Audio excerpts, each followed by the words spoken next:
Thanks, Christina. Hi, everybody. Welcome to the first webinar of 2018, the first of about 10 different webinars. I'm Pádraig Sullivan, Pod for anyone who knows me. And Judy, come on in. Welcome to the group. Hi, everybody. Lovely to have you here. I'm not sure about you, Judy, but I'm looking at that photograph of me and realizing that was obviously a long time ago because I've a lot less hair now than I had back then. You're still gorgeous. You look the same as ever. So tonight, Judy and I are going to have a conversation together, using the slides as kind of background to the conversation, but really going through the kind of questions that we get asked regularly and the kind of questions that we kind of use to help us frame our understanding of leadership circle profile, what might be going on for that leader, and how we might think about coaching that leader who may have high extensions in complying, or indeed who may be about to use the gifts that's sitting in complying, and how we can help them do that. So it's going to be a conversation back and forth between the two of us. And then, as Christina said, we're anybody who wants questions, put them into the chat room so we can see them coming through, or we'll unmute everybody towards the end and you can ask any specific question that we may not have got to throughout the webinar. So, Judy, when we were talking about tonight, one of the things that we talked about together was 3 specific frames that we would use just to guide our thinking in our conversation. The first one being structure determines performance, which anybody who's been through certification will have heard of this. But just for the sake of tonight's conversation, just what does that mean to you in the light of TLC and the light of complying? Thanks, Pog. First of all, it's a great image. So if we think about this notion of structure determines performance in TLC terms, our internal operating system is actually a structure of mind. And you'll remember from certification that there are actually 2 structures of mind. There's the problem reacting loop and the outcome creating loop.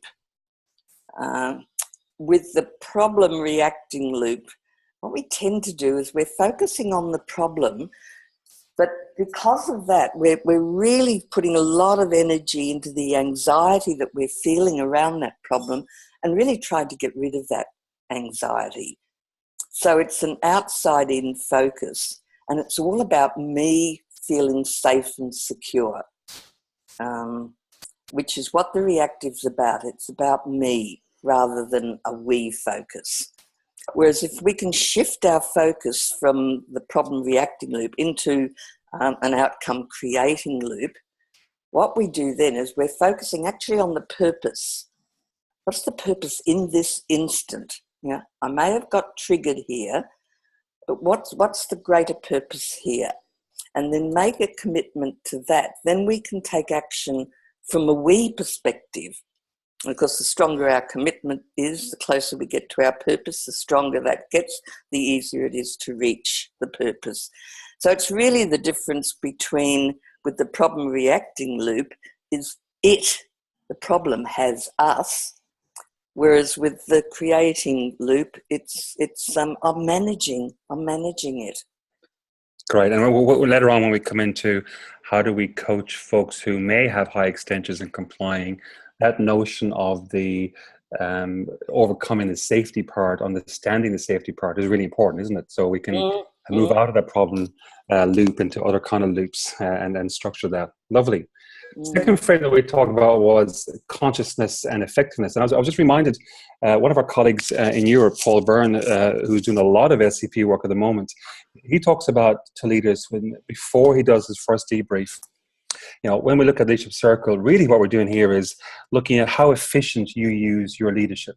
And what that means is there's a lot of leadership competencies available for you that will help you become effective, but how conscious are you in deploying those, and therefore how efficient are you in your leadership, which I think is a lovely notion of this structure. And from a senior leadership point of view, if you have done lots of different developments and you're kind of 360 out, and here you come to do another one, the notion of getting clear on how efficient am I, or how conscious am I in terms of being purposefully effective is a very nice frame to have in terms of the structure of how you go about it.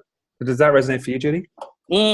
Absolutely. And I think the thing is that, with consciousness comes effectiveness. It's pretty obvious. But like in the moment, we're all human. We're going to get triggered from time to time when we feel outside our comfort zone or if our safety and our security is at risk. And without the consciousness, we just get into that knee-jerk reaction, the fight, flight, and freeze. Because what we're wanting to do unconsciously is feel safe and secure again.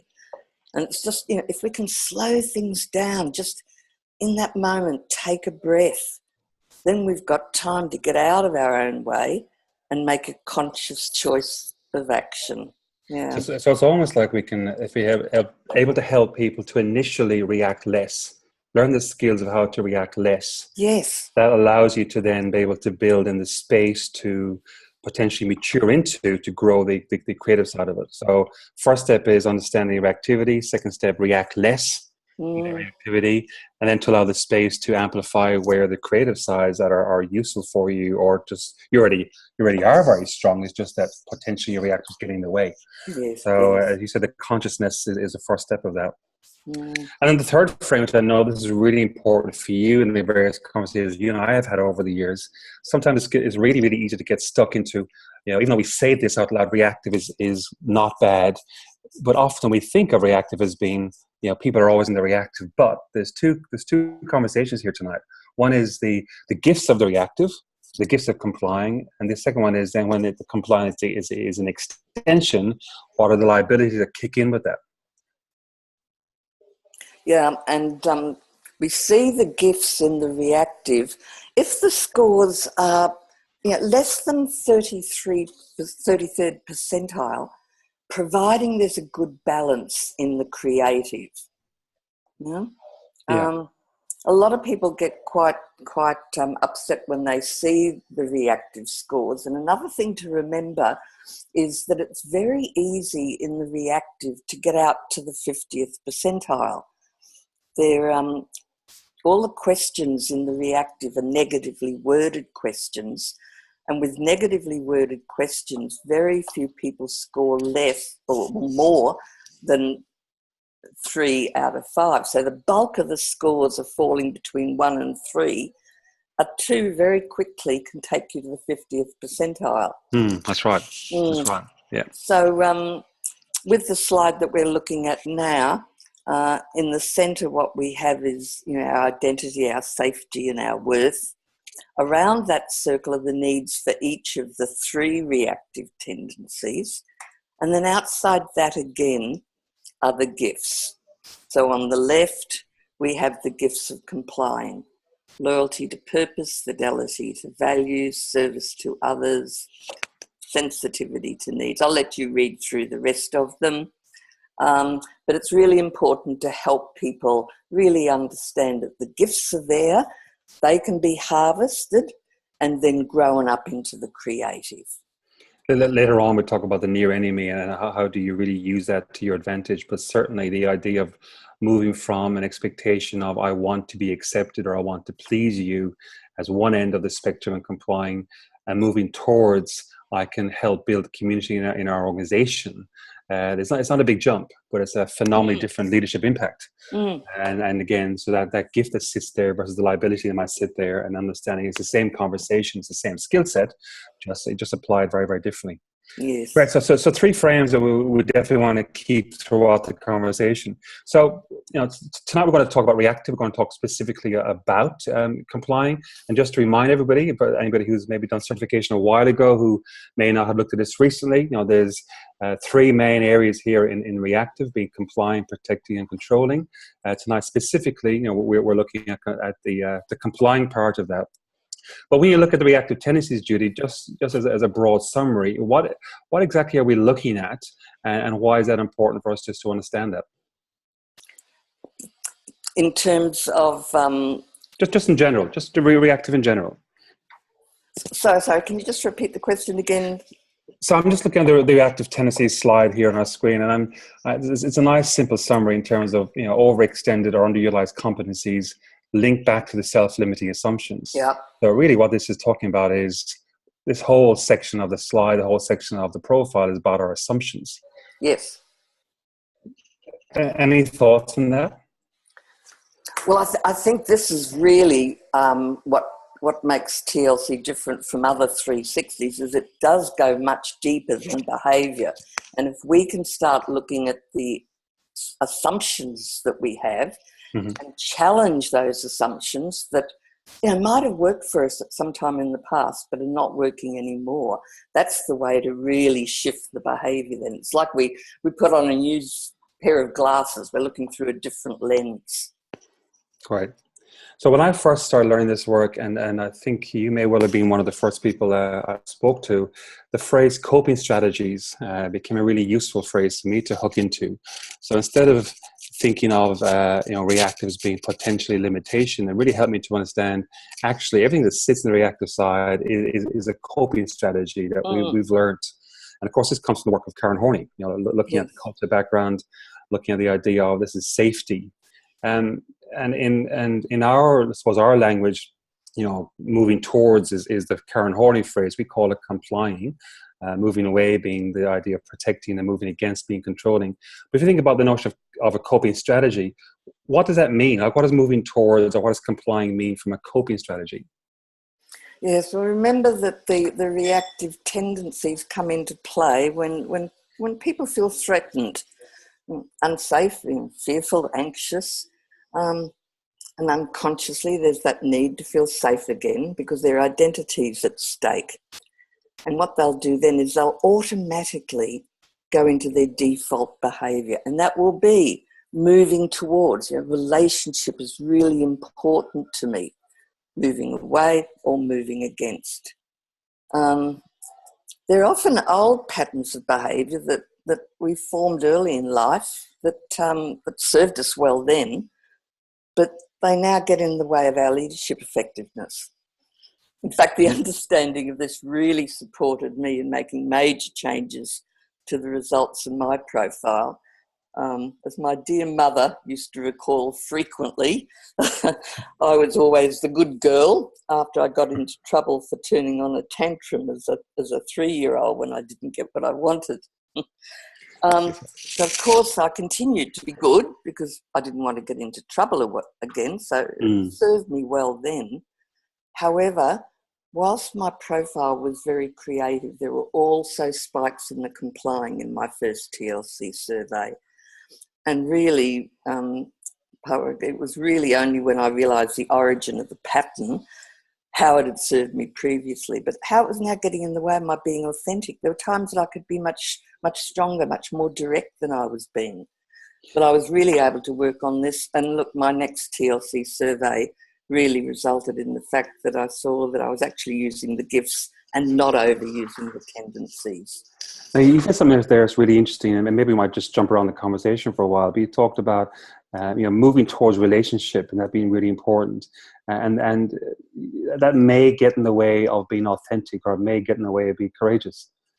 Say more about that. I think it's a really interesting, small nuance, but a fundamentally important nuance when you're reading LCP reports with someone who may have a high extension in complying is what's happening in authenticity. Yeah, well, we're trying so hard to be this person that's liked and that doesn't rock the boat and that fits in. And it's not who we really are. And, look, we'll talk a little bit later about body language. What's going on for us internally shows up so easily. And people get a sense there's something not quite right here. Yeah, I often hear when I'm doing debriefs, and there are leads with high extensions here, you hear, they're a lovely person, they're a people person, don't know what they stand for. Yes. They don't know what they speak about, don't know what they as a leader are credible about, other than they're very, very relational. Yes. And while that brings a lot of benefits, it may be a huge liability as a leader whose role, not their role. So with that in mind, then, if you think about the various profiles you've debriefed or I've debriefed over the years for leaders who have high extensions here, and at the moment we're talking about high extensions. Yes. And I'm mindful we need to be really clear about that as we go. I'm mindful we started by saying there's two conversations here, gifts and high extensions, but Yes. I think for the majority of this conversation, it is around the high extensions part. But leaders who have high extensions, how do they show up? If we weren't to look at their profile, if they didn't have that, how would we know a leader who already is high in complying? There'd be extensions. If If conservative was showing up as high, it would indicate that it was someone who was, playing by the rules all the time. Rules are rules, and they're important at times, but they're not thinking outside the square when it's appropriate to do that. So they're very safe, or very they got their head below the water in terms of decision making, as example. That's it. Yeah.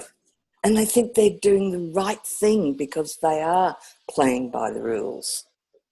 Yeah. There's a sense of duty there that comes through with that, isn't there? Yeah, very strong. Yeah. There's a lot of loyalty there. If we talk about the gift is loyalty to organisation.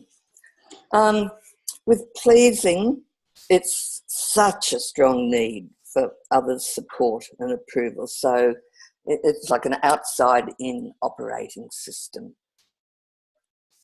Belonging, it's about really going along to get along, saying yes when really there's times that I need to say no. I had a recent example where I was interviewing someone for their debrief, and we're doing their what's been happening for you the last 12 months that may or may not show up in this particular profile. And they had joined the organization 11 months earlier. So therefore, most of the current history was in this new organization. And they talked a lot about, they were making decisions in order to fit into this business. And I really wanted to fit into this team. We want to fit in. And I said to them, I'm interested in the decisions you're making. To what degree are you making the right decisions relative to the ones that you think people want you to make? And of course, I had seen the profile, of course, so I already knew they had a high score in belonging. Yes. It was actually quite interesting because he said, look, do you know what? I've made 4 or 5 decisions that I'm not sure were actually best for the business, but they were certainly best for me to fit in around here. So when I came back to the profile later on, I was able to bring that phrase back in, going, you just told me you're making decisions to help you fit in. What does that mean from a belonging point of view? But more importantly, what does it mean from a leadership impact point of view? So that notion of fitting in, as you say, fitting in to get along is really loud in particularly in decision making, I think, or not speaking up during times of adversity or debate. Yes, and that flows over into passive. I see a lot of people that have strong passive, and as I talk to them, you can hear the energy in their voices. There's almost like this feeling that, I'm a victim rather than a creator of my life experience. I don't have the power to create what I want, and what I'll often see with that then is very low decisiveness. Yep. Particularly if it's linked in maybe with a strong need for approval as well, because maybe the people won't like this decision I'm making, so I won't make it. Yep. I see there's a question coming through which is related to what we've just said, which is the idea of to what degree could a belonging extension be influenced by the current context, i.e. I belong here, but I'm trying very hard to belong here. And I'm not sure what you think, Judy, but certainly my experience is that could well be a very strong influence in terms of I'm trying very, very hard to belong here for X reasons, such as my job is at risk, or the whole change with a post-merger and acquisition or a new chief exec. I don't like where the organization is going, but I'm trying hard to fit in so I can be safe. And I've certainly noticed that over the years, that leaders' decisiveness and therefore their achievement orientation can drop because of that sense of, I'm not sure I feel safe, so I'm going to try very hard to fit in. Very hard to fit in. I like that phrase. And that will also impact low courageous authenticity as well. Absolutely right. Absolutely right. But coming back to the context part, I think those context questions up front are so valuable. We make suggestions for the questions to ask, and you can always add additional ones. But, particularly talking about the achievements and challenges that people have experienced. It just gives you so much insight when it comes time to help them interpret their results.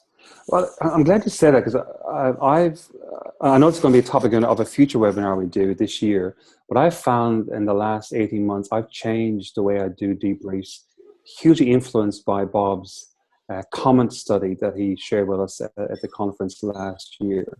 And noticing the patterns that are coming through in the qualitative comments on pages 10, 11, 12. Yes.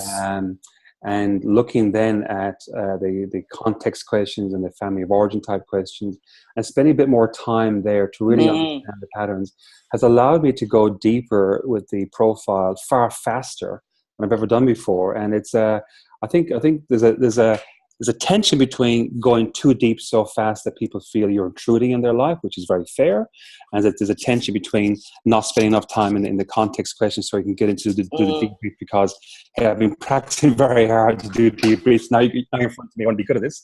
But actually, the real conversation is trying to pick up the patterns that emerge and help people to understand the patterns. Yes, I mean, the thing is, for me, all the time when I'm doing my preparation, I'm looking for where can I link this with that.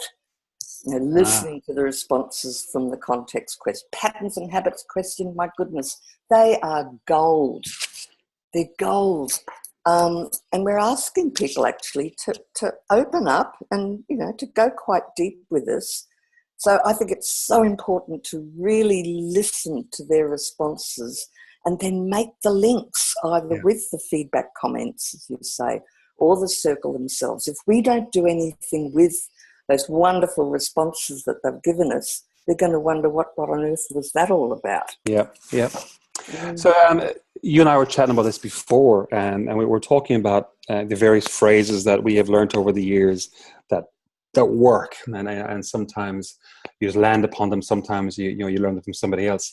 One of the phrases that I've been using for the last 12 months that was given to me by one of our colleagues in the US is, let's say you are my client, Judy, and I'm doing my debrief with you, and we're like an hour into the debrief. Judy, it strikes me you're working very hard to ... And I think in the complying part, it's a lovely phrase, because if we're able to uncover some of the needs the leader has beneath the surface as sitting in the reactive tendencies, and able to play that back to the person, such as, it strikes me you're working very hard to be that dutiful daughter you used to be, or to be to be that person who always had lots of friends. That really is a very strong mirror, but it's a lovely phrase. And I wonder, with that in mind, then, if we talk about the idea of what's the need, what are some of the underlying needs that leaders who have high extensions in reactive, what's sitting beneath their identity that's worth reminding us of? Yes, it's really, it's all centered around this: my identity, my safety, my worth is at risk if I don't do this. And I think it's very much about the need to be seen as someone who cares for people, is sensitive for them, to their needs. It's almost like it's the needy heart. My worth is based on meeting the needs of others at expense of my own needs. Yeah. I get upset because no one seems to think about me. I care for everybody else, but who cares for me? Thing is, they don't know what my needs are. Yes. I'm too focused on them. I'm so busy trying to take care of everybody else. No one actually has any idea what I need. Yes. And I never express that to anybody else. So therefore, I can feel helpless. I can feel hopeless because I recognize that in others, but I'm also demonstrating that in myself. And what's driving me is this strong need to fit in, to be the nice person, the good girl, the good boy, need for others to give me direction, the need to have peace and harmony, a peace at any price. That word harmony, how often does that come through? Often. Yeah, is that the most common word you hear in terms of I want harmony? Yeah. I now go looking for that word. If I see extensions or I see comments that suggest that this person's a great peacemaker, or they're everyone's friend, or they're the person who brings calmness to the room. Now, those kind of phrases you see in the qualitative comments, I always make a note of. Okay, I wonder, are they seeking harmony? Which in itself is a great trait, but not necessarily as a leader. And I think we need to be a little bit conscious of when people are really so clear about, that's what they need because they don't like conflict. Unless something's come out in the patterns and habits questions, we don't know what's happened to them in the past that may have got them, to be so focused on not having any conflict in their life. So you've got to be so sensitive. I had one lady I was working with a few months ago who had high scores in pleasing and belonging, and in the questions, the context questions and the historical questions. It turned out she was the youngest daughter of three, and the oldest daughter had left home relatively early. And her brother, who was the middle child, according to her, was very unruly and caused her family and parents a lot of anguish over the years. He was a failed rock and roll star, I think would be the summary of his life, the way she described it. But she certainly grew up learning or feeling that she needed to be able to overcare for her parents out of a sense of duty in order to make up for the anguish that he was causing them. And of course, then that became a strong sense of duty. And I remember saying to her, it sounds to me like you're working really hard to still be dutiful. And her automatic response was, "But if I'm not doing that, who else is?" Yes. Yeah. It all falls on me. All falls on me. And then having a conversation around, you're now looking for that. How does that impact your decision-making ability, or how does that impact your ability to be strategic and therefore say no in situations? Because at the end of the day, strategy is about deciding what we're not going to do as much as we are going to do. She struggled with it. She struggled enormously with that. So she thought it was around harmony, which of course is where the child's view was in terms of my family is not in harmony, but actually was a sense of duty. Yes. And it's interesting too, I think, sometimes I find that it's the time in between the first and the second session that's so impacting for people. You can put suggestions out there, ask them questions, have them pondering over something. But I find often by the time they come to the second session, that's when they've had the insights, the ahas. They seem to start being able to join the dots. Yeah, exactly right. We have 4 words there in the middle of the screen: likable, acceptable, cautious, and submissive, which are kind of summary words of how the leader can come across if they have high extensions in complying. And again, at the moment, we're talking about high extensions. I've often, at the end of a debrief, said, well, here's a summary of leaders who have high scores in complying, are often described as, they're very likable people, and then everyone accepts them because they are likable, but they're often described as cautious or submissive. How does that land for you? And it becomes almost a blanket that I don't want to wear.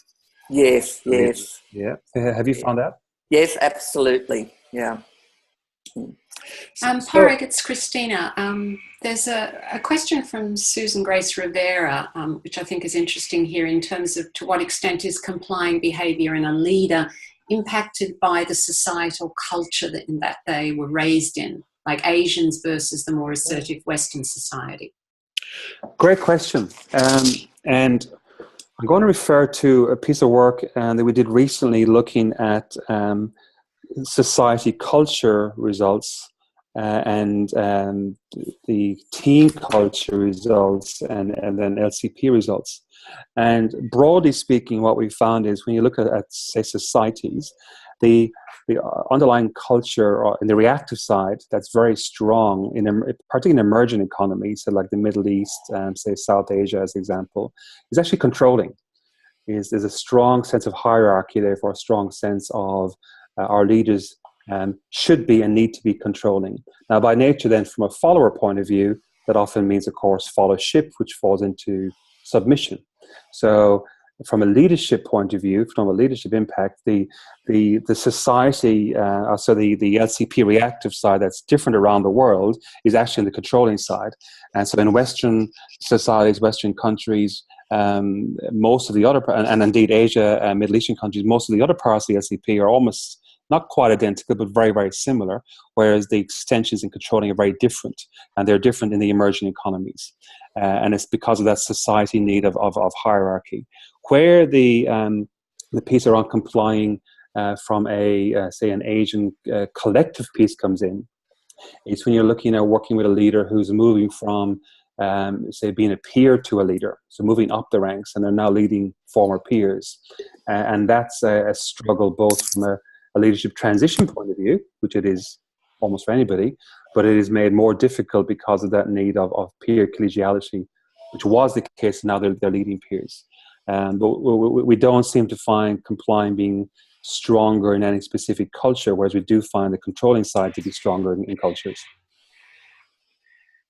And you were referring to some research Is that from somewhere specific? Yeah, it's a piece of research that Bob Anderson did actually, and it's in the Master Leadership book, but he's done more work on it since. But there's a few references to it in the Master Leadership book. Thanks. Lovely. Some questions coming through, so which we're trying to answer on the go when we're looking at these. Judy, can I move us on a bit? I'm looking at now. If I look at the leaders who are high extensions in complying, and we're looking at their underlying needs. So let's just maybe flip to the slides here. The mindset. There's a mindset that is specifically important to folks who have high needs in complying. We've written on here scarcity and mistrust, but this notion of playing not to lose. That's a really important one, isn't it? Mm-hmm. As opposed to playing to win. Yeah, and even if you look at the controlling side, it's playing to be the winner. So that's right, yes. It's a different mindset there too, but certainly in the complying side, it's playing not to lose. It's a real safety piece. And therefore, I want to be liked. If I'm liked, I may not lose is kind of a key factor here, isn't it? Yes, it is. And therefore, when we're looking at our coaching point of view, helping the person to understand that mindset is a really important starting point for them to be able to move from that. Yes. What's at risk if you didn't? Yeah, it's exactly right. And we'll come back to that. So we put a few words down here on the body posture and on non-verbals. Just before we go on, Pod, something bad will happen to me. Yeah. That's a real driving force. People aren't conscious of that, but if people remember the gravity stick exercise and the rumour that if we lose contact with the stick, bad things will happen to us. That's the fear underneath. Our identity is at risk. And if I don't go along, say yes, be pleasing, then something bad's going to happen. Okay. I'm not safe. Not safe, yeah. I'm just going to pause for 1 second. There's a question coming through and it's been sitting there for a while from Stephen, and I think it's worthwhile grabbing just while I see it. And the question is, if it's a high extension in complying and protecting, where would you start? This particular LCP Stephen has lower extensions in controlling and very low in creative. So if the person has low creative, low controlling, but high in complying and protecting, where would you start? Now, of course, tonight we're only focusing on complying, but something I've noticed over the years is, particularly if you look at the passive scores, and then if you look at the distance scores in protecting, there's often is almost like a flow over from one to the other. If leaders are seen to be distant, no one knows what kind of results they're actually getting. And therefore, there's an assumption that they're not doing anything. So when you look at the questions in passive, well, I have no idea what this person is doing. Therefore, I'm going to score them at 3 out of 5 or 2 out of 5. Likewise, if I think they are passive, we often also see them to be, or we perceive them to be distant. So there's often a flow over between, the passive side in complying and the distance side in protecting. Is that what you noticed, Judy? Or yes, and look, the other thing that can happen, you need to be careful with this. It's possible that with high passive and high distance, particularly if integrity is low as well, it might be that this person is totally dissatisfied being where they are. They've actually emotionally checked out. But they haven't yet left. Yeah. But you need to be careful that you don't make that as gospel. And that often comes through in your questioning, doesn't it? In terms of the last 12 months. Yeah. Yeah. And the other thing about looking at the complying and the protecting, where to go to, for me, the feedback comments are going to give you a lot of pointers to where to put the focus. Yeah, yeah. I've seen one other example that may fit into that as well, and that is they've been burned badly before in some other experience, some other leadership role. They've been let down, or they feel they've let the organization down in some way, and therefore they are so careful of not being in the limelight in a bad way ever again that they basically, they're a shadow of themselves. Yes. And so there's a whole piece around their confidence in their role, which may go towards, am I in the right role? Like your point of I've checked out, or it may go towards I'm going to do just enough to keep my head below the radar and not be noticed, and that's it. and it flows back and forth. So I think to answer the question from Stephen, I'd be going in my, if I had that in my report, I'd be trying to be quite good at my questions up front, trying to understand the current role and what's happening in the current role and what's possibly after the last 12 months to see what kind of patterns might be emerging from that conversation. And I'd be really looking at the organizational context in terms of what's happening in the organization right now that might be influencing this person in the current role. Yes. And that might give us some clues. Yeah, great. Lovely. Some great questions coming through. This felt sense, and I know we've already maybe talked about this a little bit, but there's a lot of words here and that are worthwhile looking at. The notion of someone who is, again, high extensions and complying, and when you ask them to talk about how they feel under stress or when they're not comfortable in leading, these are some of the words like that they often use. Any ones jump out for you, Judy, has been the ones that come across more often than others? Yes, look, Pub, the top 1, 2, 3, the top 5 actually, I think are so important. Mm-hmm. You know, if you think about it, when we're not feeling safe, when our identity is at stake, our confidence is low, and we'll be feeling those senses there. And it's great to be able to notice when these show up for us. Again, if you remember the gravity stick exercise, we asked you what you felt internally as we started to debrief the exercise. Yeah. And the reason we want to help you get focused on what's going on in the body is it's the first indication that you've got triggered. Yeah. And if we can notice that we've got triggered, then we go, here we go, and we can slow things down and manage that discomfort and choose an appropriate behaviour. So I think those first 5 are really important. All of them are.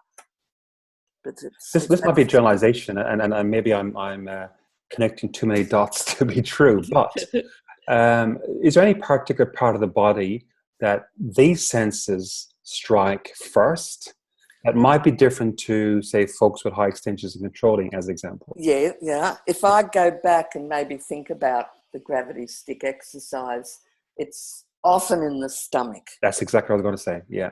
Yeah. Whereas for extensions in protecting and controlling, that's different.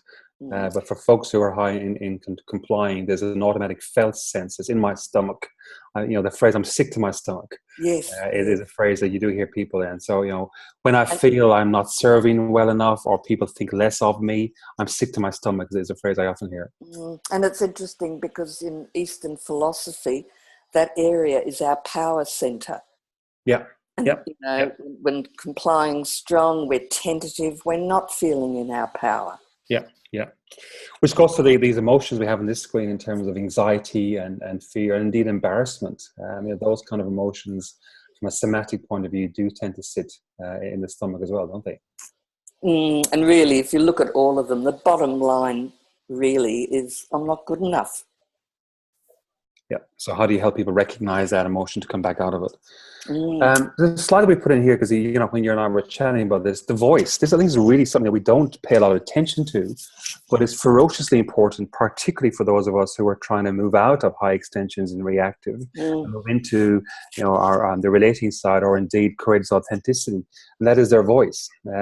Certainly a phrase I use a lot, and I know you do too, is where's your voice in all this? And if your voice could be heard, what would it sound like? And those kind of questions. And something like that, we have 2 words at the bottom of that screen: childlike and sweet, which are lovely, beautiful, pure qualities. Hence, childlike and sweet. But again, from a leadership impact point of view, often leave the leader, suboptimal. Yes. Do you find that you use the notion of voice in any way in your debriefing or in your coaching post the first debrief? Yes, I will often. We're sort of getting into coaching strategies, but I'll often get people to talk to me and then to notice if they're talking from their throat or their upper chest, and then get them to speak from their stomach. Yeah. It just makes such a difference. I mean, for me as a facilitator in the early days, I was constantly being asked to speak up, and I realised I wasn't projecting my voice out. And it was all about how it all fits in. Yep. It was about my body posture. Yeah. If I straightened up, put my shoulders back, my voice would sound stronger. Yeah. And I remember using this technique with someone once, and talking to them about their voice as a technique to be aware of when they were overtly trying to reduce their compliance score. So that was part of their one big thing, was to become far more confident. And we started talking about their voice, and her first reaction actually was, well, if I raise my voice, I might say something that people don't like. Ah, there you go. Right? And goes, that's exactly the point here. Yes. That's what we're trying to talk about. So it's a complete automatic unknown reaction sometimes. Yes. Again, aren't those responses beautiful when they say something like exactly that? Right. Yeah. That's what it's about. So you mentioned moving to coaching strategy. So let's do that. There's probably there's a lot more, but we've suggested there's 6 areas for us to be thinking about when we are looking at coaching someone post the first or second debrief and moving into a coaching program. The what's at risk piece, obviously we've all played with in our certification, but it's a fundamental structure, it's a fundamental technique, isn't it, Judy, to use when you're helping people to understand. When you're looking at an extension, just to ask the question, so what's at risk if you didn't do that? Yep. That's like the short version. And then obviously there's the opportunity of using the whole process, which then really challenges those beliefs and assumptions. Is there any danger or any tips you have around this process in terms of using this? I think it's about timing. Mm-hmm. I think if people aren't feeling totally confident with using it, they need to practice doing it. Certainly there is always an opportunity for me in coaching sessions, but if it comes up as a possibility in the debrief, and I feel that the person is, it's about asking permission anyway. Yeah. I will often use the what's at risk in the debrief. Yeah. I think it's about just noticing how the client has been with you up until that point. How ready are they for that? Yeah. And if you feel they're not, then one of the things that I always attempt to do in a debrief is get them into their interpretation binder. Yeah. And read up at least one of the extensions in their reactive. To read the inner circle first, description first, because that's where the gifts and the beliefs and assumptions are. And there's a list of them. Yeah. And you can just get people to read through. Maybe just highlight, is there one there that either is it or close to it? So there's different ways that you can address the beliefs and assumptions. Yeah, lovely. That's really good. I've noticed maybe 2 things over the years of both my own practice and then supervising other coaches is, the notion of what's at risk is a deliberate attempt to go beneath the surface, to uncover some belief assumptions. So it feels like we're spiraling downwards a little bit because we are tapping into some sometimes completely unconscious but strongly held beliefs. And I think the mistake people make is you spiral down, but you don't come back up.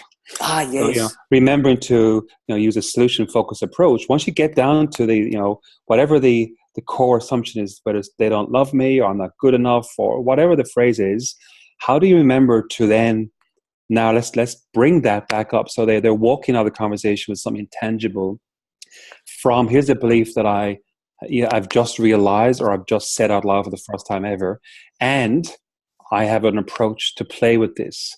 Yes. So, what can I do with this? So how can I reframe this? Yeah, how can so it's reframing part I think is it's certainly as important as the uncovering of the belief pattern. But I've noticed sometimes in our attempt to uncover what's at risk, we forget to do something about it. And then the second thing is remember the gift here. That there's a huge gift that sits within all of these structures, and the complying part, that sense of social intelligence, the sense of community, is a massive gift. So understanding the belief pattern and going, well, if you were to apply the gift to this belief pattern, what would shift with that? And usually people uncover the next steps very quickly with that. Yeah. But you're right; it's a really powerful process that you can use as often and as low risk or high risk as you want to. these identities, I mean, we've already used all these phrases tonight already, but these tend to be the ones that are very loud and very common, and therefore very good at playing back to the person. So I mentioned a phrase that I used earlier on. You seem to be someone who's working very hard to ... The ... could be filled in with these phrases quite easily, and it's a lovely way of playing that back to the person. I like to approach this too, particularly if the person's self-score in the reactive is, say, much higher than their evaluators. Yes. And the opposite is true in the creative. If the evaluators are seeing very creatively, I will sometimes say to people, so even though we know that the feedback from evaluators is more predictive of their leadership style, the internal beliefs that they've got, what they're saying to themselves, is important. So I'll often say to someone, so who would you be if you could step into the shoes of how others are seeing you? Yeah. And that's often, quite a shock for people. And with people who are very direct, I'd be more direct by saying, when did you learn to play so small? Yes. I've heard you use that phrase quite a few times. You got to and it works. It works. When you're that direct. It's just it works, yeah. It meeting works. people where they're at. Yeah.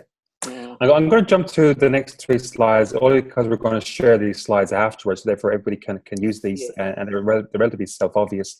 I want to jump to this case study, just so we can maybe jump into some of the things that are obvious that jump out, but maybe 1 or 2 things that may not be as obvious. And for those of us who don't know this is a slide from a 30-year-old, mid-30s, female leader, who she became part in a professional service firm, youngest ever to do so in that firm. Clearly a high achiever in many regards. And in her debrief, she talked about she had learned very early to display the outer journey, as you will, in terms of what others see and experience of her. She was very comfortable with that and learned that easily. But as we did the debrief with her, there was a one event when she was a child that really shaped her. And as she described it, she said she was a very bright, bubbly student. And at age 8 was always the first to answer every question. So clearly a very smart, intelligent girl. Right up until one day, one of the teachers called her front of the room and slapped her and said, don't ever ask any question again. You're always disruptive. So huge formative moment for her. And of course, from that moment, she learned to be the good girl. Right? These are her phrases. I learned to fit in, be the good girl, work hard, etc., etc. And she also learned a phrase which she, in her debrief, she said the phrase and she realized it was the first time she'd ever said that aloud, which is, good girls keep quiet. Right? Really interesting. Okay. Now, if you think about that as a context, and then look at this as a profile, what jumps out at you, Judy, from the complying part, but also other parts of the profile, that if you were to join some dots together, maybe share with us what you would be looking for in this profile? Well, it's really what we've just been talking about, her self-scores. The high complying, particularly, well, all of them are beyond the 50th percentile, but particularly belonging and passive, because as you remember, as you go down in the circle, the negative correlations get stronger. So it's the strong self-score in the complying. Look at her self-score in achieving. Yeah, it's very low. Yeah? Yes, she's a partner, the youngest partner ever in the firm. Yeah. And then up again at courageous authenticity is low. And yet, if you look at the evaluator scores, the inner circle in complying, she's about the 33rd percentile in the complying using the gifts. And look at achieving. Yeah. It's at the 70th percentile. So, yes, who would she be if she could let go of that awful voice that obviously is still in her head and driving her? Well, it's interesting now because we obviously followed her up much later, so we know the story. And, as a result of the conversation and some coaching she did with this, the notion of her voice became really important for her. And the notion of how does she silence the voice that was in her head telling her to be quiet, but really listen to her own wisdom from a sense of voice. And basically what happened for her over a period of time is, as she realized how strong as a woman and as a leader she already was, her own self-score, of course, disappeared, and her confidence in herself increased dramatically. Yes. And of course, then by nature, just amplified her creativity, which is what usually happens. Mm. But that notion of her own voice and having to stay quiet plays out big time in this profile, isn't it? Mm. Because if you look at the whole profile, in the eyes of the evaluators, it's a very strong profile. In the creative, there's not much that isn't at the 50th percentile. Not at all. And when you speak to her a year later and ask her, so what shifted? Because clearly in the eyes of everybody else, she's sitting at 70 percentile in the reactive creative scale. That's why they promoted her. She's obviously very good. Yeah. And she talked about, well, actually, I released my energy differently. I used to contain my energy because I felt I had to be good and dutiful and didn't have a voice. Now I released my energy into becoming wise. So her skills hadn't changed, but her mindset around this changed dramatically. Yes. And I don't have her repeat LCP here, but I know that her authenticity scores changed a lot. Hence the courage authenticity stepped up. Really, I'm aware we're about 3 minutes past 8, but so for those people who are about to hang up or whatever, we are going to be recording this, so we'll send you a link. But maybe let's just go for maybe 4 or 5 more minutes and see if anyone has any specific questions. But we did promise we would finish for 8, so I'm mindful that we won't go on to 9 per se, but maybe just go for a few more minutes because we started a little bit later than we had planned. I want to move on to this notion of near enemy, and just remind ourselves of what that's about. Because I know my own experience in the early days of coaching with TLC, if you had someone who was high in complying, my natural tendency was to coach them into achieving. And I think I'm not sure I'm unique in that regard, but I certainly realized over time it never worked or it struggled to work. Did you want to talk us through that idea and why? Yes, sure. So the near enemy comes from the notion of it's something that looks like, sounds like, smells like, but is not.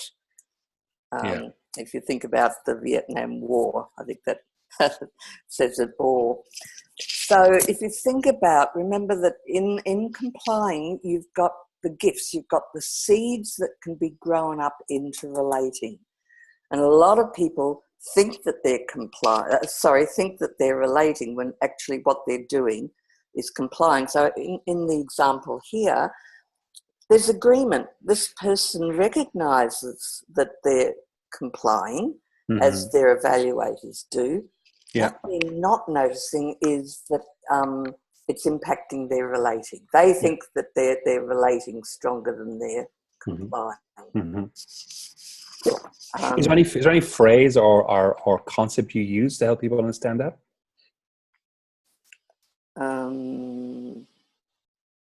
Have you got one? Well, the one that comes to mind that I've seen use and do use is, one of the core identities in complying is I want you to like me. Oh, I see what you mean. And yes. whereas one of the core identities in relating is I need you to respect me because of what we're doing. Yes, And but the skills are the same, but the mindset is very, very different. And if you think about the purpose of relating, why is that so important as a leader? And why is the correlation so high in terms of the effectiveness? It's, well, we know that the achieving side has got the highest correlations with business outcomes and effectiveness, because basically the leader's going, hey, here's true north, here's our strategy, here's our plan, here's where we're going, and I'm making decisions, and we're making decisions to get there. But the relating part is we're doing that together, and I'm working with you, our team, to help us get there. And so the notion of respect sitting and relating is a subtle but a powerful shift from being liked, which is in complying. Yeah, and then what happens is as we make that shift and we have those conversations with the people in our team about our vision and purpose, then what happens automatically is the achieving increases. Yeah.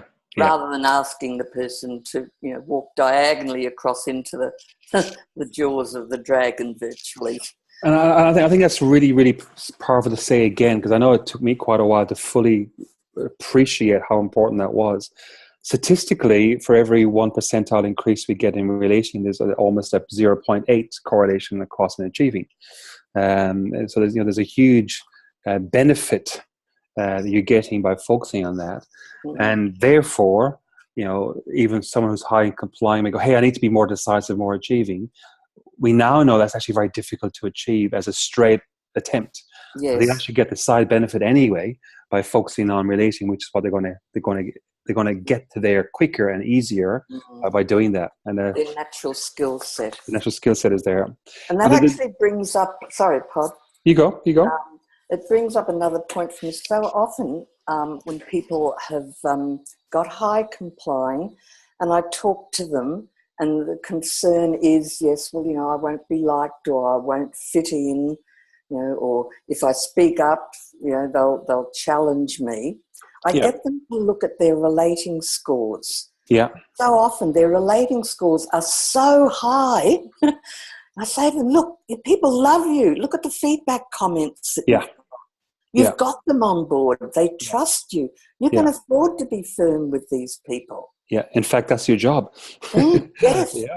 What's the job of a leader requiring of you is another great question to use to surface that. And, depending on how high you are in leadership hierarchy in the organization, requiring you to be liked is not actually the job description. It's requiring you to, bring people with you, to follow you to get the job done.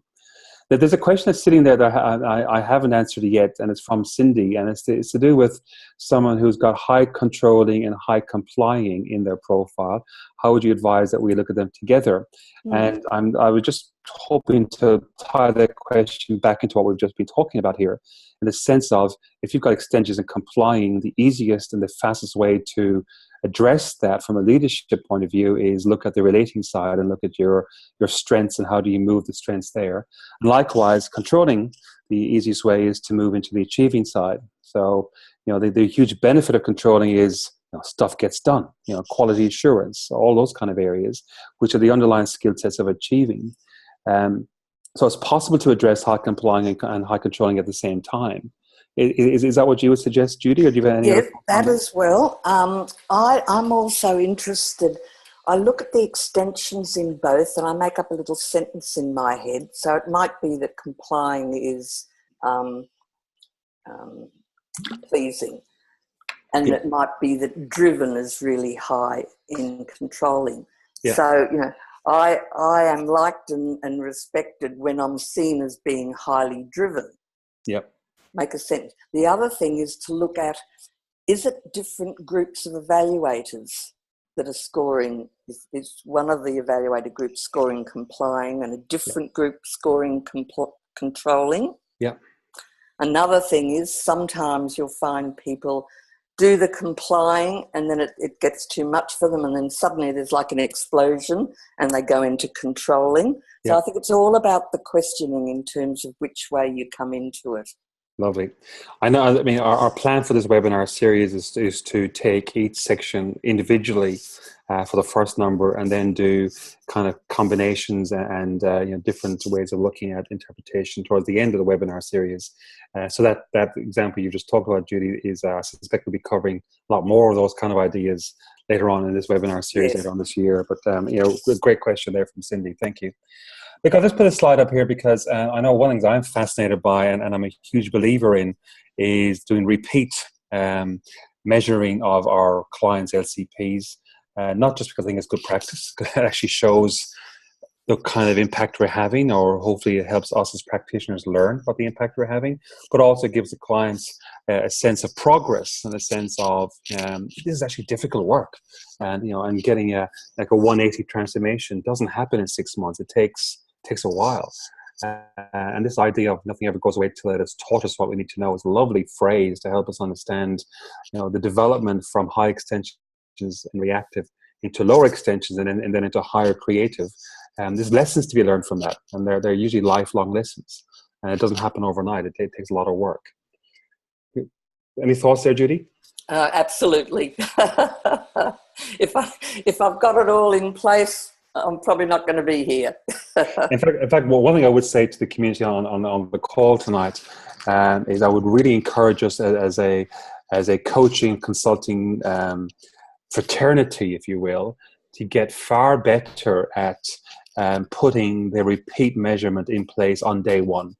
to think through, here's the program I'm doing with my client. How do I help them to think through?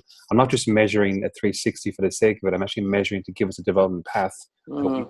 We will look for progress and look for deviations of progress even along the way, so we can actually attain the journey that we're trying to attain, as opposed to being a one-off event. And I know that the industry at large is not good at doing this, and it's something I'm very passionate about, is how do we get better at helping our clients stay on the journey, because we know that the positive impact that they have once they've progressed and they have learned that, the impact they have for themselves, their teams and their organizations, even their families, is quite phenomenal.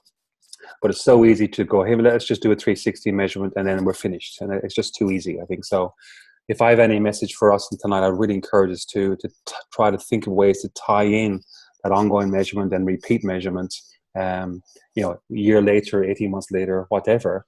But, the reality is development is a journey. It doesn't happen in a debrief. It happens over a period of time. It usually happens through sprints at a period of time. And, we only know we've learned the lesson when we've seen the repeat and we realize, hey, I've changed, and other people think so. So that's my message for tonight. That's great. I see a question coming through. Is a remeasure cheaper for the client than the first time? Maybe that's an angle to pursue. Stephen, I'm with you 100%. It's something that we're actually looking at. The remeasure can be cheaper, and we do e-versions. We're also looking at a way at the moment of bundling the upfront measurement followed by the second measurement in one whole bundle to make it very cost effective for the client and for you guys, the coaches and consultants. So certainly an angle to pursue, and we are pursuing that. So thanks for that question.